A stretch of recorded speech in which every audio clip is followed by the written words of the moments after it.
Guys आप लोग ये जानकर हैरान रह जाएंगे कि एप्पल के आईफोन 12 128 जीबी की कीमत इंडिया में 80,000 रुपए है, जबकि उसकी रियल प्रोडक्शन कॉस्ट मात्र 30,000 रुपए ही है। मजे की बात यह है कि यही फोन यूएस में 58,000 रुपयों में बिक रहा है। पर सवाल यह है कि 30,000 रुपए की प्रोडक्शन कॉस्ट वाला फोन आखिर इंडिया में 80,000 रुपए का यानी कि इतना महंगा क्यों बिकता है, चलिए जानते हैं। सबसे पहली बात तो यह है कि एप्पल खुद अपने प्रोडक्ट्स पे 50% तक की प्रॉफिट मार्जिन रखता है, यानी कि अगर किसी आईफोन की कीमत यूएस में 60,000 रुपए होगी तो 30,000 रुपए उसकी कॉस्ट होगी और 30,000 रुपए एप्पल का प्रॉफिट मार्जिन होगा।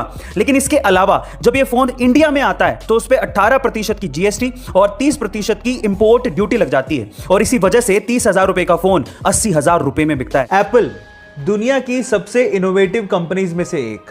स्टीव जॉब की इस कंपनी के लोगो डिजाइन करने वाले से जब ये पूछा गया कि तुमने इसका लोगो डिजाइन कैसे किया, तो उसकी स्टोरी सुन के आप लोग भी हैरान रह जाओगे। उसने कहा कि लोगो डिजाइन करने के लिए उसने एक एप्पल का बास्केट मंगवाया और उसे आइडिया लेके लोगो डिजाइन कर रहा था, लेकिन कुछ अच्छा लोगो मिल ही नहीं पा रहा था। थक हार के उसने एप्पल का एक बाइट लिया और जब उसे ध्यान से देखा तो उसे पन्ने पर ड्रॉ कर दिया। जब उसे पन्ने पर ड्रॉ किया तो उसने सोचा कि ये आइडिया बहुत ही खूबसूरत लग रहा है। क्यों?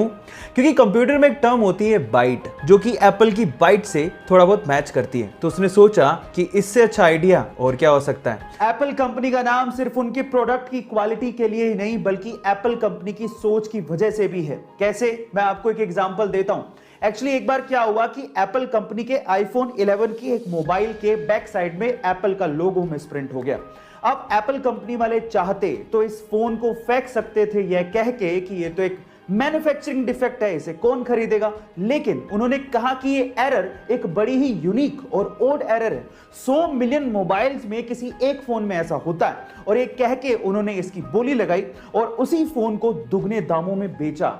गाइस, इसका मतलब यह है कि उन्होंने मिस्टेक नहीं मानी बल्कि उसी मिस्टेक को यूनिक कह के उस मोबाइल को बेचा। गाइस, क्या आपको पता है कि इंडिया में ऑन एन एवरेज एक बंदा एक महीने में 30,000 रुपया कमाता है। वहीं अगर हम बात करें यूएस की तो वहां पर एक बंदा ऑन एन एवरेज एक महीने में $3600 कमाता है। अब कमाई के इस फर्क को समझने के लिए एक बहुत बढ़िया एग्जांपल देता हूं। मान लीजिए कि इंडिया में अगर कोई बंदा आईफोन 13 खरीदना चाहे और अगर वो ऑन एन एवरेज एक महीने में 30,000 रुपया कमा रहा है तो उसे आईफोन 13 खरीदने में 3 महीने की कमाई लगेगी।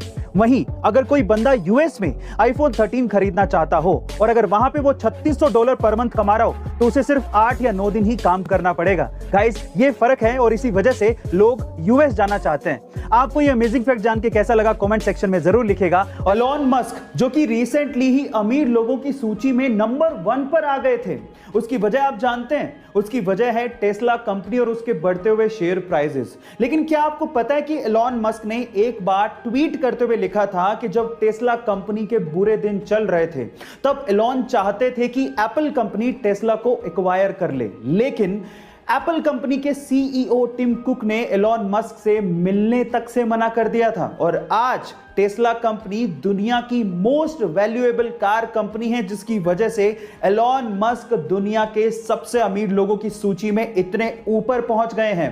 गाइस, समय का पहिया है, एक बार जरूर घूमता है, ये सबको ध्यान रखना चाहिए। गाइस, क्या आपको पता है कि गूगल 12वां सर्च इंजन था? इससे पहले 11 सर्च इंजन आए और चले गए, लेकिन आज भी गूगल का ही नाम है। इसी तरह से आईपैड भी 12वां टैबलेट था। फेसबुक 10वीं सोशल नेटवर्किंग साइट थी।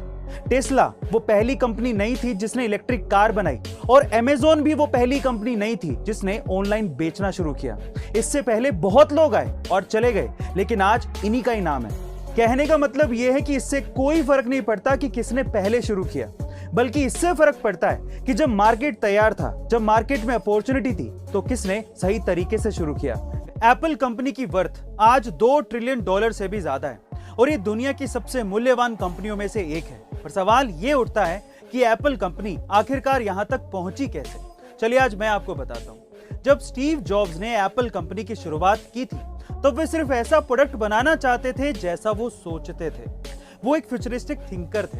वो कस्टमर के बारे में नहीं सोचते थे कि कस्टमर उनका प्रोडक्ट खरीदेगा या नहीं खरीदेगा। वो सिर्फ भविष्य को ध्यान में रखकर प्रोडक्ट बनाते थे और यही सोच कंपनी में आज भी है। एप्पल कभी नहीं सोचता कि उनका प्रोडक्ट कस्टमर खरीद पाएगा या नहीं खरीद पाएगा। वो कभी प्रोडक्ट नहीं बेचते, वो बेचते हैं अमीरी, दिखावा, डिजाइन, सिक्योरिटी, बेहतरीन फीचर्स। इसी वजह से एप्पल आज यहां तक पहुंचा है। गाइस, आपका एप्पल के प्रोडक्ट्स के बारे में क्या ख्याल है कमेंट सेक्शन में जरूर लिखेगा और ऐसे अमेजिंग वीडियोस के लिए शेयर, सब्सक्राइब एंड लाइक। मिलते हैं अगली वीडियो में।